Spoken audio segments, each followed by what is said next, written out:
Adamma sat on the dusty ground outside her father's compound.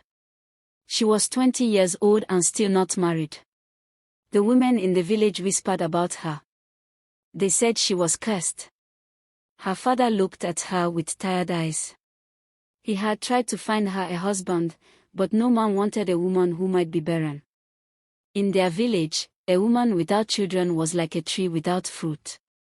Nobody wanted such a tree. Adamma prayed every night to the gods. She promised them anything if they would just give her a husband and children. She believed that once she became a mother, her life would have meaning. The village women would respect her. Her husband would love her. She would finally belong. A man came from the city. His name was Obiora. He was a laborer who carried heavy loads at the train station. He had buried 2 wives already. Both had died in childbirth. Obiora was not handsome. He was not rich. But he needed a wife to cook and keep his small room clean. Adamma's father was grateful. He paid a small dowry and sent his daughter away. Adamma traveled to the city with hope in her heart. She did not mind Obiora's rough hands or his sharp tongue. She only wanted one thing, to become a mother. The city was loud and dirty. Their room was smaller than her father's goat pen. But Adamma smiled.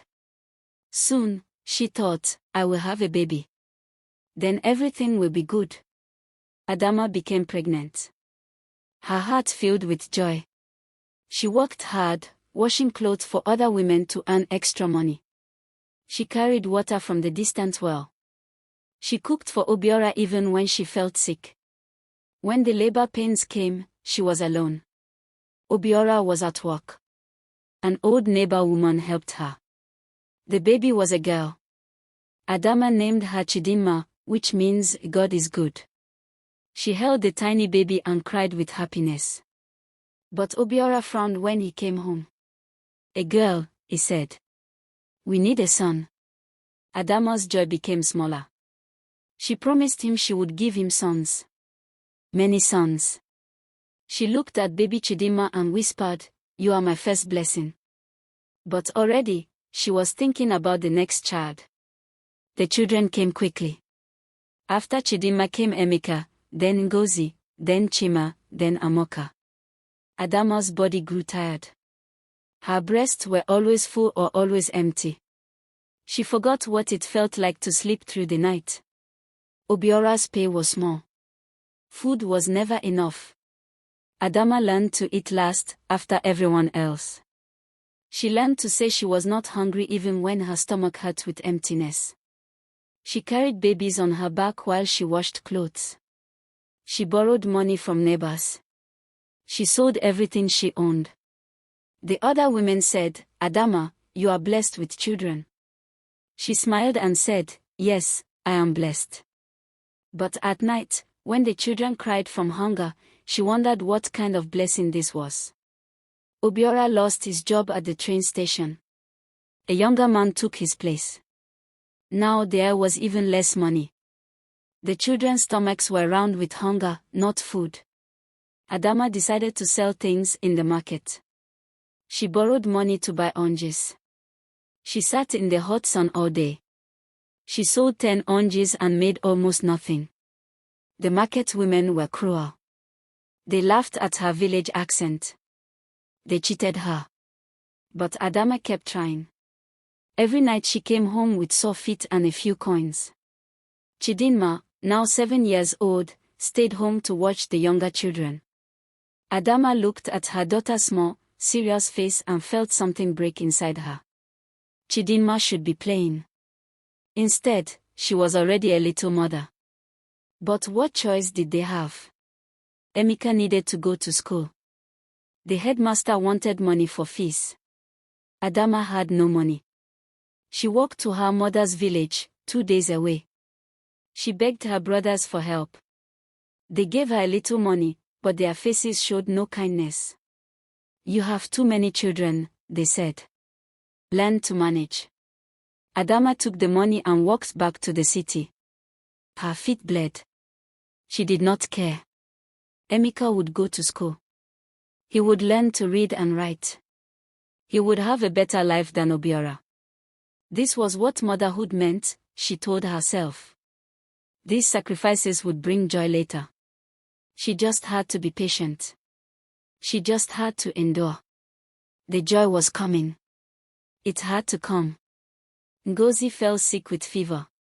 Her small body burned like fire. Adamma had no money for the hospital.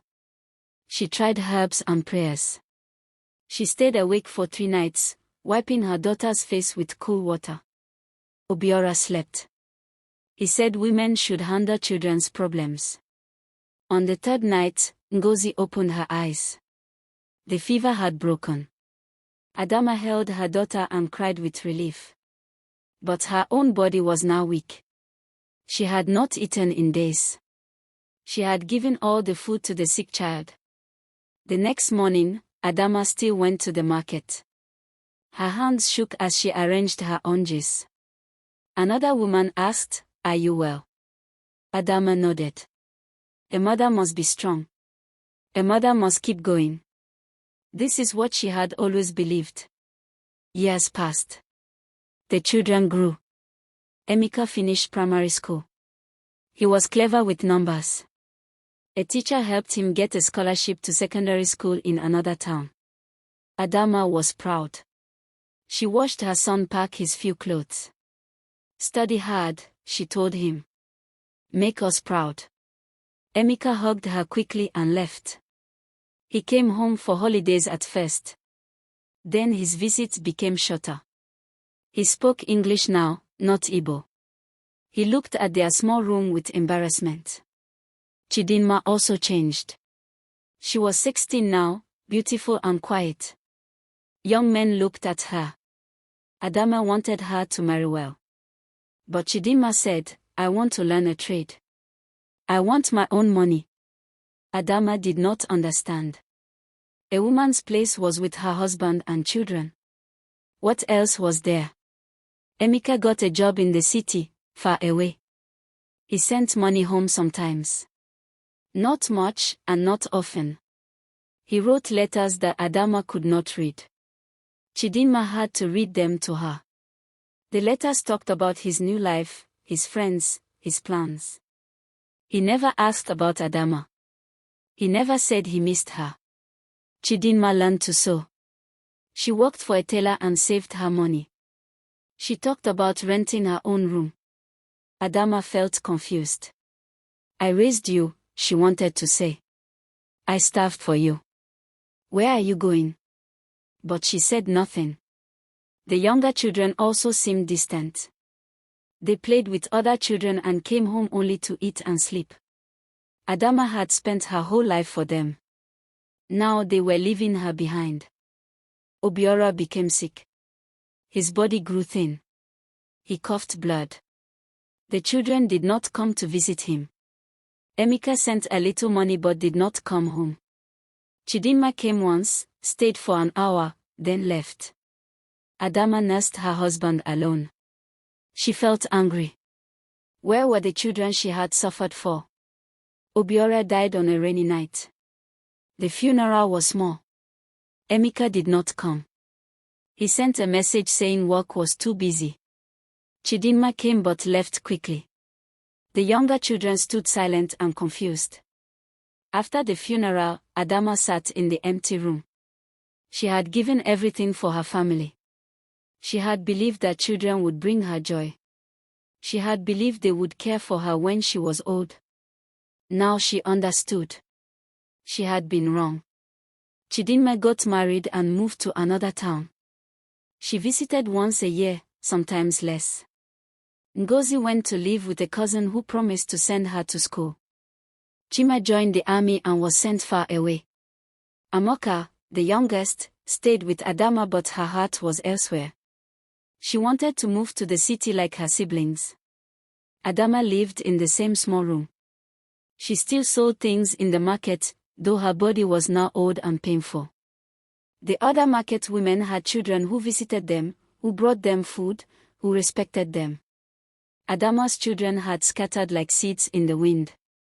She had planted them with her blood and tears. But they had grown far from her. At night, she lay alone and remembered when they were small. When they needed her. When she mattered. Adamma began to think about her life. She had believed the old wisdom, that a woman's joy comes from her children. That motherhood is the greatest blessing. That sacrifice today means happiness tomorrow. But where was her happiness? Where was her joy? Her body was broken from childbirth and hard work. Her hands were rough and scarred. She had never bought herself a new wrapper. She had never eaten until she was full. She had given everything. And for what? Her children had their own lives now. They did not need her. Some days, Adamma felt angry. Other days, she felt only tired. She wondered if other women felt this way. Or was she the only one who had been foolish enough to believe the promise? One day, an old woman sat next to Adamma in the market. They talked about their lives. The old woman had 7 children. Do they care for you? Adamma asked. The old woman laughed bitterly. They have forgotten me. Just like your children have forgotten you. She looked at Adamma with knowing eyes. We were taught that children are our wealth. But that is a lie men tell us. We destroy our bodies bearing children. We starve ourselves feeding them. We give up everything. And when they grow up, they leave. They do not remember our suffering. They do not repay our sacrifice. Adamma felt tears coming. Then what is it all for? The old woman shrugged. I do not know. Maybe there is no reason. Maybe we are just fools who believe the beautiful lie. Adamma was now 60 years old. Her back was bent. Her eyes were weak. She could no longer walk in the market. Amoka had finally moved away. The room was empty except for Adamma. Sometimes a neighbor brought her food. Sometimes she went hungry. Emeka sent money twice a year. It was not much. Chidima visited once, bringing her own children. They stayed for 2 hours. Adamma looked at her grandchildren and felt nothing. She had thought that seeing her children's children would bring joy. But she felt only tired. Chidima asked, Are you happy, Mama? Adamma wanted to tell the truth. She wanted to say, I gave my whole life for you, and you left me alone. But instead she smiled. Yes, I am happy. Mothers must always lie and say they are fine. Adamma died on a quiet morning. Only 2 of her children came for the funeral. The others sent messages with excuses. The funeral was simple. People said, she was a good woman. She loved her children. After they buried her, life went on. The children returned to their own lives. They did not think much about their mother's sacrifices. Adamma had believed that children would give her life meaning. She had believed that motherhood was the greatest joy. But the truth was harder. She had paid the price of tomorrow with today. She had given everything for a future that never came.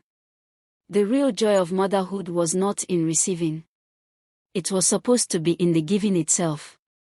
But Adamma had never learned to find joy in sacrifice alone.